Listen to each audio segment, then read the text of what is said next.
어떻게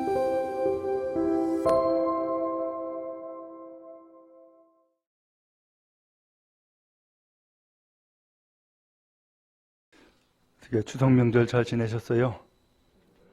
가족들 다 함께 만나시고 또 식사도 하시고 즐거운 시간 보내셨겠죠? 근데 이 명절이 되면은 때에 따라서 정반대의 소식이 들려오기도 합니다. 사고가 생기기도 하고 또 어떤 경우에는 형제나 또한 부모와 다투어 가지고서 심지어는 칼부림이 나는 사건이 생기기도 하고 또 어떤 가정은 파탄에 이르는 일들을 겪기도 하고 그러한 불행한 일들을 소식으로 가끔 접하기도 합니다. 안타까운 일이죠. 오늘 그러나 하나님께서는 우리에게 인류 최초로 가정이라고 하는 공동체를 주셨습니다. 가정이라는. 그래서 이 가정은 교회보다도 훨씬 먼저입니다. 어떻게 보면은 이 세상을 창조하시고서 첫 번째 공동체가 바로 가정입니다. 남자와 여자를 창조하시고 또한 그 두 사람을 중매시켜서 결혼하게 만들었죠. 그리고 가정을 이루게 만드신 거예요. 그러므로 이 가정은 하나님이 창조하신 곳이고 어떻게 보면은 우리가 가장 행복한 곳, 어떤 행복을 누려야 될 그러한 모임이 바로 가정이다, 가족이다라고 할 수 있겠습니다. 그런 의미에서 여러분의 가정이 행복하길 바라고 여러분의 삶이 행복한 삶으로 끊임없이 이어지는 축복이 여러분 모두에게 임하기를 간절히 바랍니다. 자, 그런데 이런 행복이 있기를 원하지만 또 한편으로는 가정 안에서 가장 큰 상처도 받아요. 왜냐하면 그만큼 가깝기 때문에 그렇습니다. 그래서 사람들을 만나서 이야기를 나누다 보면은 간혹 나는 누구를 쳐다보지도 않는다. 혹은 만나지도 않는다. 이런 경우가 간혹 있어요. 왜 그러느냐? 상처받았기 때문이에요.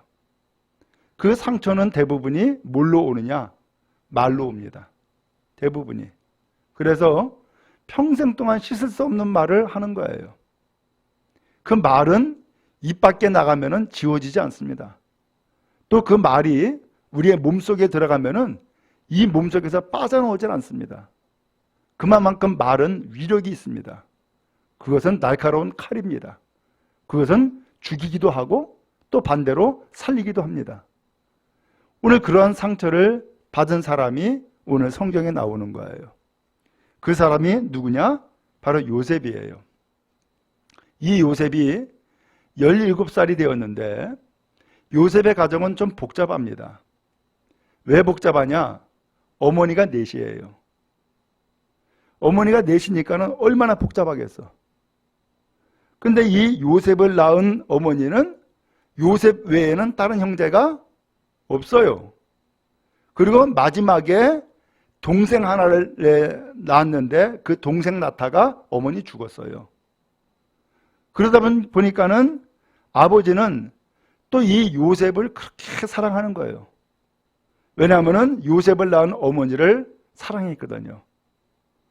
그래서 이 요셉을 그렇게 사랑하는데 그렇게 많이 사랑하다 보니까 반대로 다른 형제들은 요셉을 또 그렇게 미워하는 거예요. 왜? 요셉이 형제들의 사랑을 다 독차지했으니까 요셉을 그렇게 미워하는 거예요. 어느 날 아버지가 요셉에게 심부름을 시켰어요. 지금 네 형들 들판에 나가서 양치기를 하고 있지 않냐? 그 형들 잘 있는지 또 양들은 잘 돌보고 있는지 한번 보고 와라. 그랬어요. 그러니까는 이 요셉은 아버지가 말씀하시는 것을 잘 듣고 순종을 해서 이제 형들 찾아 나선 거예요. 형들 찾아 나섰는데 지금처럼 무슨 버스 타고 택시 타고 가는 것이 아니에요. 다 걸어가는 거예요. 그래서 몇 날을 걸어가지고서는 드디어 도착을 했는데 가보니까는 형들이 다른 곳으로 옮겨갔대. 그래서 물어봤어요. 어디로 갔냐고. 그러니까 도단이라는 곳으로 갔다는 거예요. 그러니까 도단으로 또 가요. 그래서 가가지고서 드디어는 형을 만난 거예요. 드디어 형을 만났는데 기가 막힌 사건이 생긴 거예요. 형들이 이 요셉을 만나자마자 아하, 멀리서 보면은 알잖아요. 들판에 아무도 없는데 사람이 다가오는데 보니까 동생인 거예요.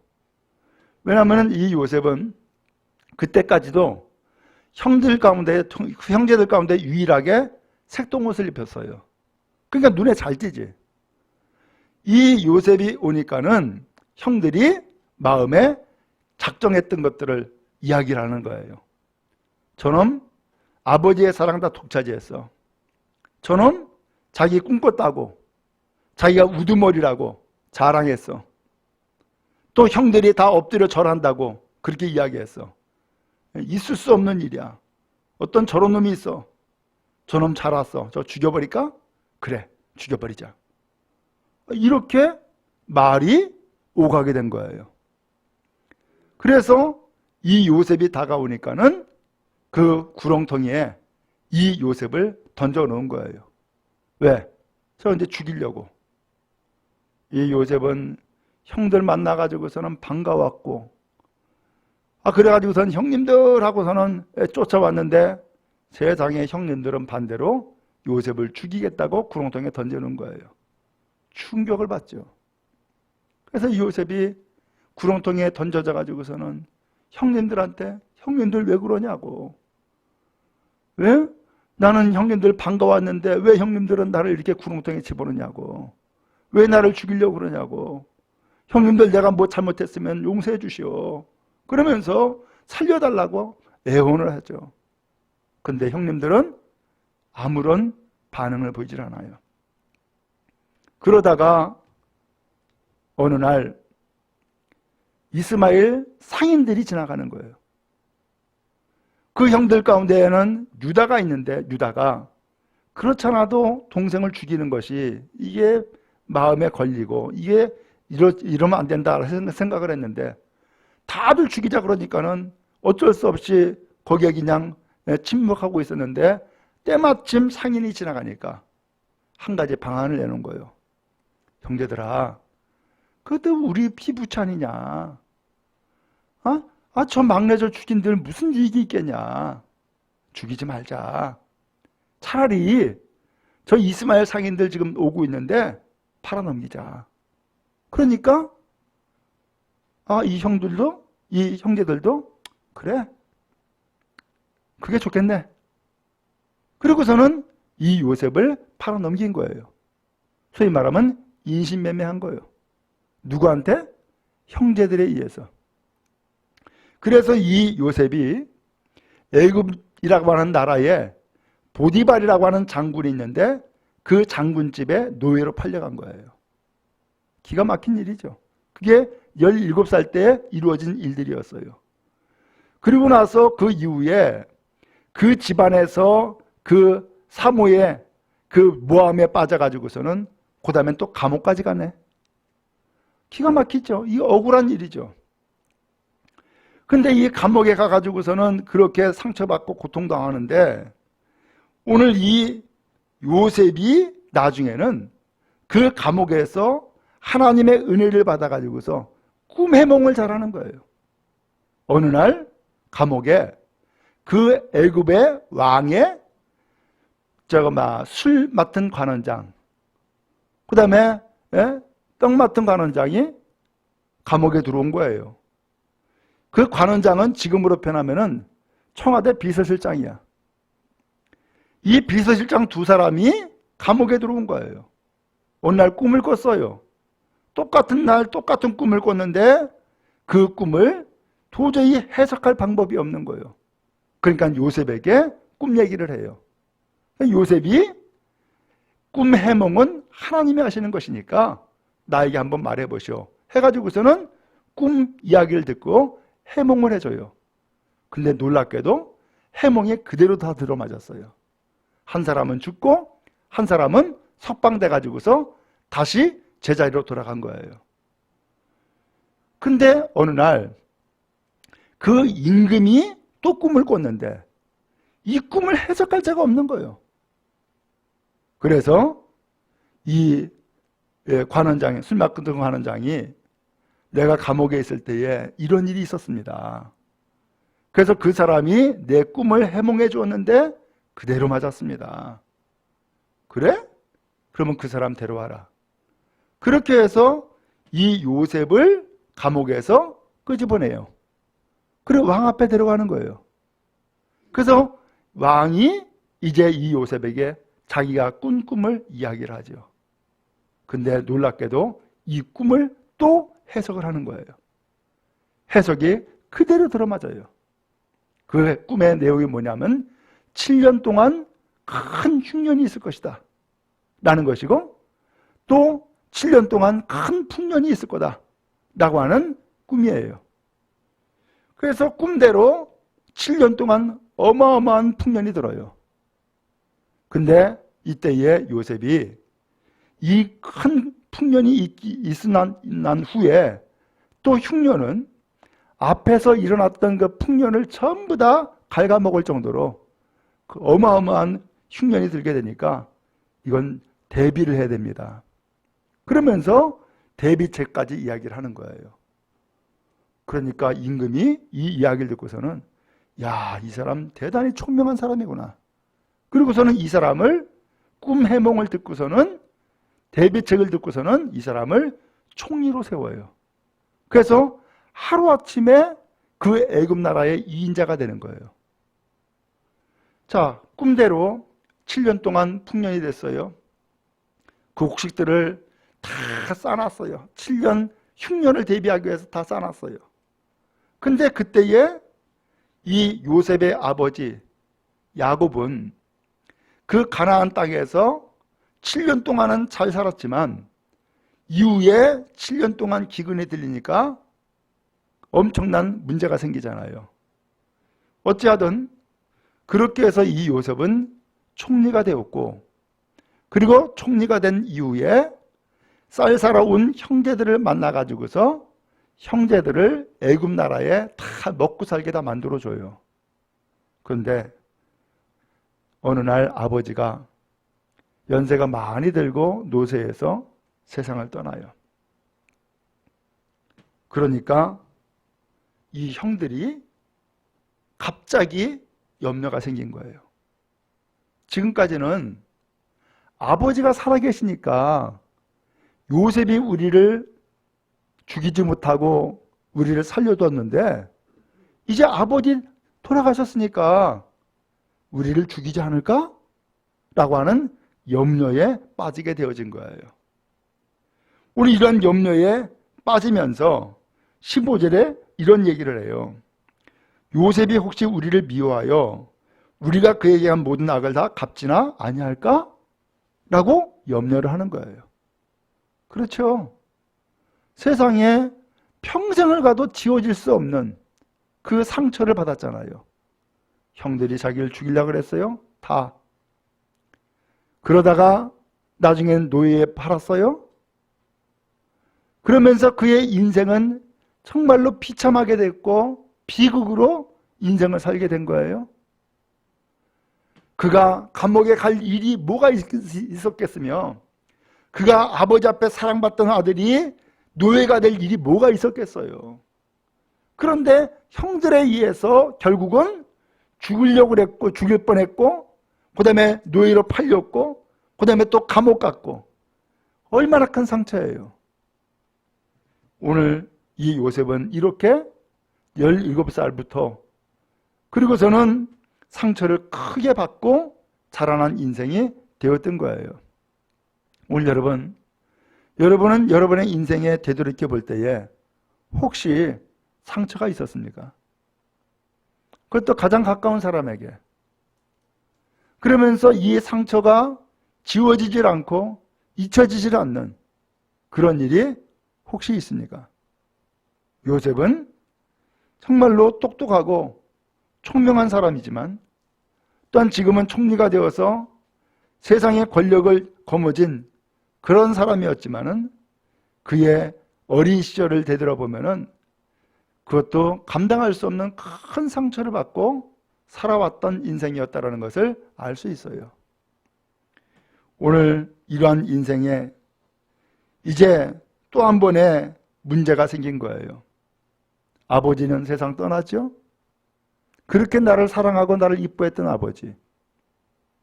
남은 것은 형제들인데 형제들은 다 나를 죽이려고 그랬어요. 그리고 나를 노예로 팔아먹었어요. 근데 그런 형제들과 내가 지금 애굽 땅에서 또 나머지 삶을 살아야 돼. 얼마나 기가 막힌 일이에요. 아버지가 돌아가니까 형제들이 이제 용서해 달라고 그러면서 이 요셉 앞에 용서를 구해요. 그러면서 아버지 얘기를 하는 거예요. 아버지가 돌아가시기 전에 유언을 남겼다. 그러면서 유언을 요셉에게 이야기하라고 유언을 남겼는데 17절에 보니까 이제 바라건대 그들의 허물과 죄를 용서하라 하면서 아버지가 이야기했다는 거예요. 그러니까 오늘 우리를 용서해 주소서 하면서 이제 그 동생 요셉 앞에 형들이 엎드려서 용서를 구하는 거예요. 그게 몇 년 만이냐? 17살에 그렇게 해서 노예로 팔려갔다 그랬죠?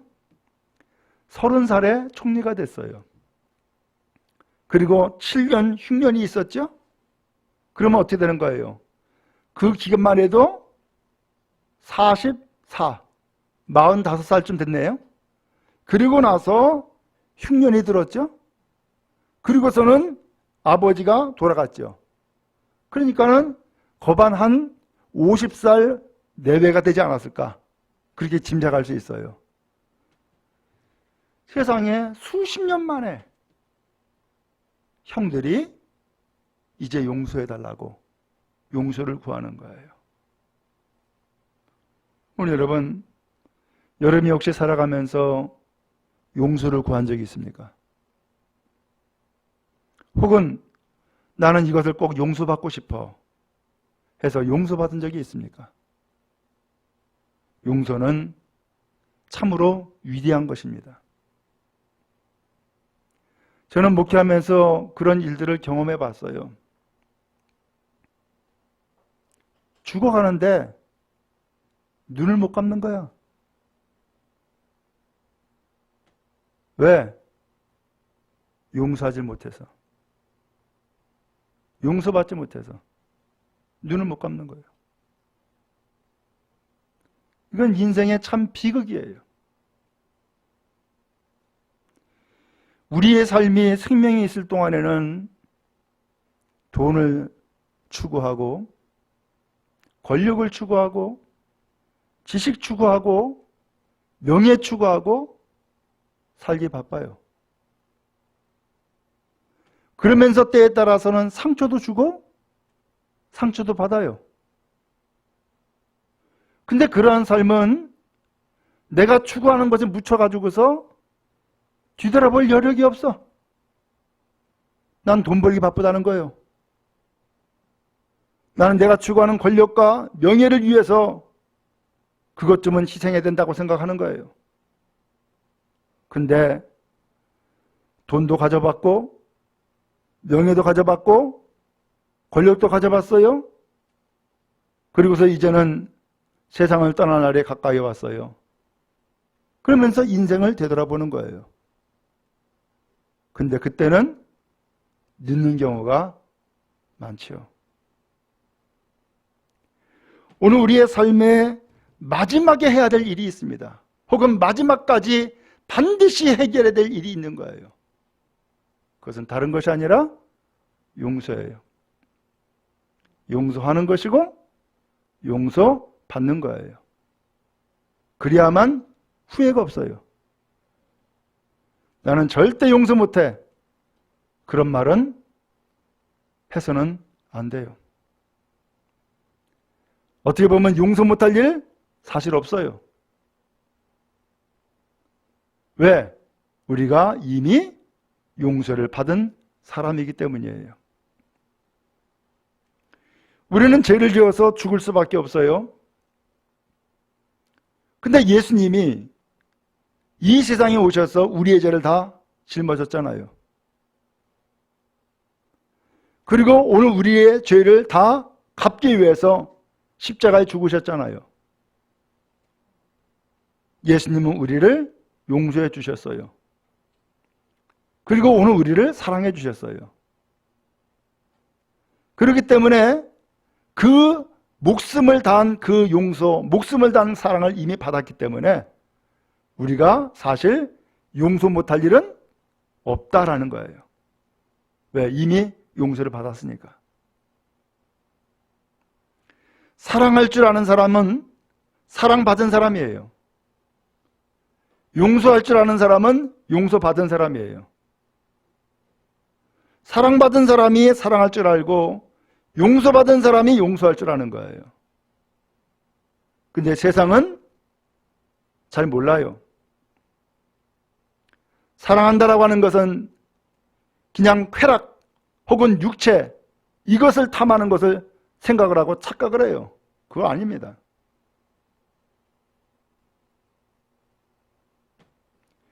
용서, 그것은 말로 형식적으로는 혹시나 할 수 있을지 몰라도 정말로 마음속 깊은 곳에 용서 쉽지 않아요. 그리고 용서라고 하는 이야기를 하는 것보다도 원수 갚는 것을 먼저 이야기를 해요. 그게 세상이죠. 그러나 하나님을 믿는 사람은 반대로 예수님의 말씀을 들어야 돼요. 예수님은 용서하러 오신 거예요. 그 용서가 곧 사랑인 거예요. 그러면 혹시 여러분의 가정 가운데 혹은 가족 가운데에 난 도저히 용서할 수 없어, 용서 안 돼, 그러면은 여러분 먼저 회개하세요. 그리고 기도하세요. 그리고 용서받은 것을 기억하고 용서하는 삶을 살아갈 수 있기를 바랍니다. 그게 내가 사는 거예요. 그게 내 인생을 아름답게 마무리하는 거예요.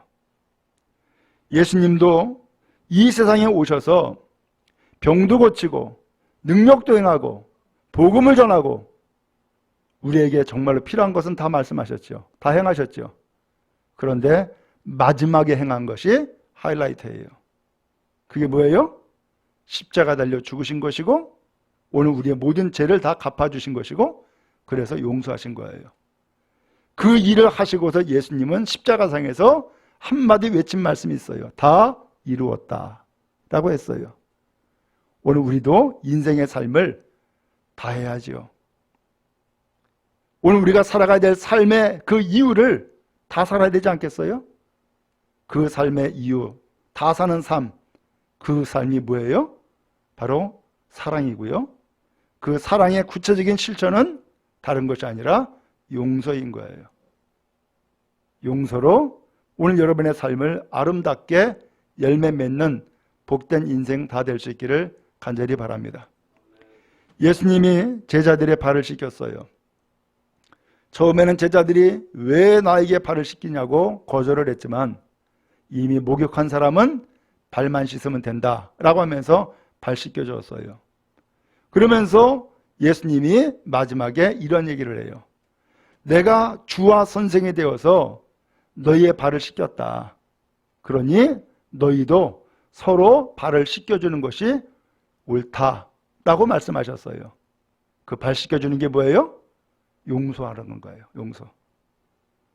내가 너희의 죄를 용서해 주었으니까 너희도 용서하는 것이 마땅하다라고 말씀을 하신 거예요. 오늘 요셉은 형님들이 이제 용서하소서라고 하니까 17절에 그들이 그 얘기하는 말을 들을 때에 요셉이 뭐 했다 그랬어요? 울었대요. 아니, 울었다라고 하는 표현은 왜 나왔을까요? 요셉, 정말로 우리가 잘못했어. 용서해줘.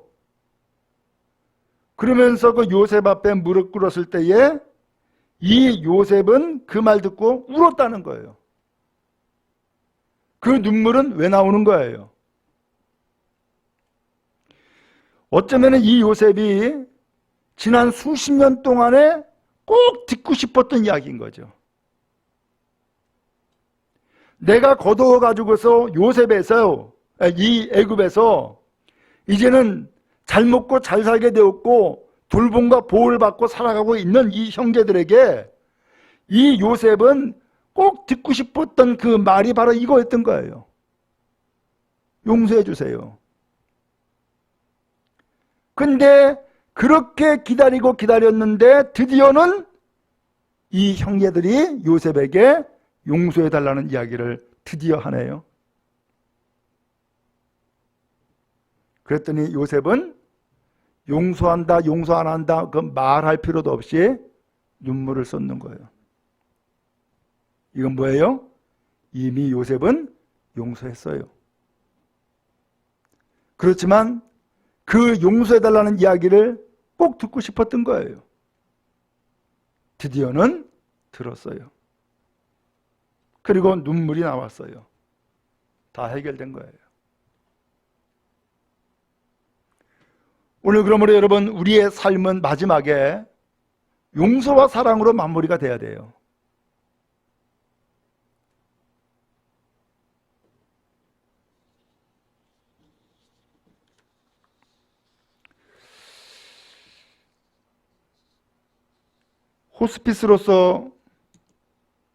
호스피스 의사로서 활동을 오랫동안 한 사람이 있었어요.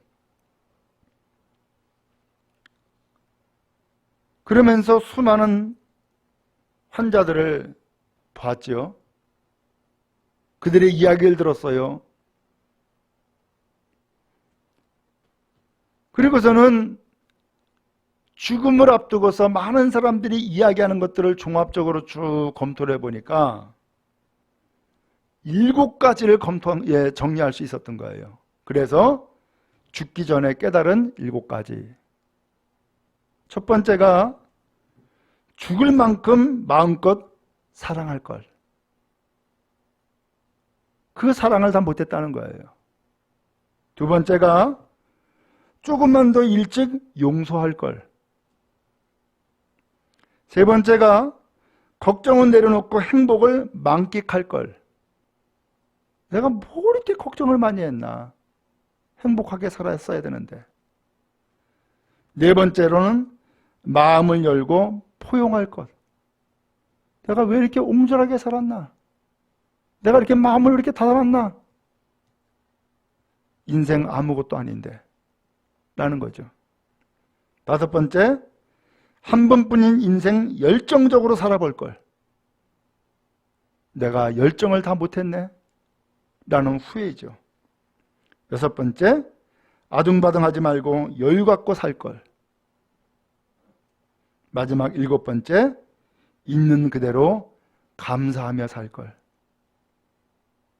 내가 왜 감사 못하고 그렇게 살았는가 라는 인생의 후회인 거예요. 말씀드린 것처럼 7가지 사연을 얘기했지만은 그 사연의 첫 번째, 두 번째가 사랑, 용서예요. 용서와 사랑은 사실 같은 거예요. 그래서 성경에 보면은 믿음, 소망, 사랑 이 세 가지는 항상 있을 것인데 그 중에 제일은 뭐다? 사랑이다 라고 성경이 말씀을 했어요. 그게 고린도전서 13장에 나오는 말씀이죠. 또 요한 사도도 이런 얘기를 했어요. 새 계명을 너희에게 주노니 서로 사랑하라. 내가 너희를 사랑한 것 같이 너희도 서로 사랑하라. 베드로 사도도 또 얘기했어요. 무엇보다도 뜨겁게 서로 사랑할지니 사랑은 허다한 죄를 덮는다 라고 했어요. 오늘 여러분의 삶을 어떻게 마무리하면 좋겠어요? 이거 알고 살지 말아야 되겠죠. 눈 부라리고 살지 말아야 되겠죠. 이제는 용서하고 사랑하고 그러면서 사는 것도 사실 인생이 많이 남질 않았어요. 오늘 우리의 인생은 후회 없이 살아야 되지 않겠습니까? 그 후회됨이 없이 살아가는 삶, 그것은 사랑이고 용서다라는 것을 오늘 성경을 통해서 다시 한번 확인할 수 있어요. 요셉은 이렇게 용서를 하다 보니까 그의 인생이 해석이 되는 거예요. 새롭게 해석이 되는 거예요. 그의 인생이 어떻게 해석돼요? 20절에 이런 얘기를 해요. 당신들은 나를 해하라 하였으나 하나님은 그것을 선으로 바꾸사 오늘과 같이 많은 백성의 생명을 구원하게 하시려 하셨다라고 표현했어요. 당신들은 나를 해치려고 했는데, 나를 죽이려고 했는데 하나님은 그것을 선으로 바꿔버렸습니다. 그래서 나도 살리고 나를 살림으로써 내가 또한 여러분 형제들을, 여러분의 자손들을 다 생명을 얻도록, 그래서 구원받도록 그렇게 만들어 주었습니다 라고 하면서 자기의 인생을 해석하는 거예요. 그러면 여러분, 여러분의 인생이 혹시 그렇게 고통 가운데 있다 할지라도 억울해하지 마세요. 억울해하지 말고 오히려 하나님 앞에서 복된 해석을 이룰 수 있기를 바랍니다. 내가 그런 버림을 받았기 때문에 하나님을 가까이 할 수 있었고, 내가 그렇게 고통받았기 때문에 그 감옥이라는 현장에서 관원장도 만났고, 그 관원장을 만나는 그 자리에서 하나님께서 꿈을 해석할 수 있는 지혜 주시고 은혜를 베풀어 주셔서 꿈 해석 잘하게 했고, 꿈 해석 잘해서 결국은 애굽의 총리가 되었고, 총리가 되어서 결국은 굶어 죽을 수밖에 없는 아버지와 형제들 다 먹여 살렸고, 그렇게 되돌아보니까는 전부 다 하나님 앞에 감사밖에 없네요. 당시 생각할 때는 억울했고, 당시 생각할 때는 잠 못 이루었고, 당시 생각할 때는 내 인생이 왜 이렇게 꼬이느냐 생각을 했을 텐데, 되돌이켜 보니까, 그리고 하나님 앞에서 그의 인생을 되돌아보니까 감사밖에는 없는 것이죠. 요셉은 형님들에게 얘기합니다. 형님들, 두려워하지 마세요. 내가 형님들이랑 형님들 자녀, 조카들 내가 다 키울 겁니다. 그리고서는 그 형제들을 오히려 뭐 했다고요? 위로했다는 거예요. 정말로 위대한 생애죠. 요셉이 총리가 돼서 위대한 게 아니에요. 그렇죠? 요셉이 위대한 것은 바로 이와 같이 사랑할 줄 알고 용서할 줄 알기 때문에 그의 생애가 위대한 거예요. 우리의 삶도 마찬가지예요. 지금까지 무슨 업적을 이뤘습니까? 지나놓고 보니까 아무것도 아니네. 얼마큼 돈을 벌고 쌓아놨습니까? 지나놓고 보니까 그것도 아무것도 아니네. 정말로 위대한 것은 사랑하는 것이요, 정말로 위대한 것은 용서하는 것이죠. 이번 명절이 오늘 여러분에게 그와 같이 복된 명절이 되어질 수 있기를 바랍니다. 사랑해도 모자랄 형제들, 가족들 잘 만나고요, 또한 지난 날들의 아픔과 상처들은 다 용서하고요, 그리고 정말로 앞으로 남은 생애를 행복하게 사랑하며 용서하며 그리고 또한 기쁘게 살아가는 복된 생애를 살아갈 수 있기를 주님 여러분 축복합니다.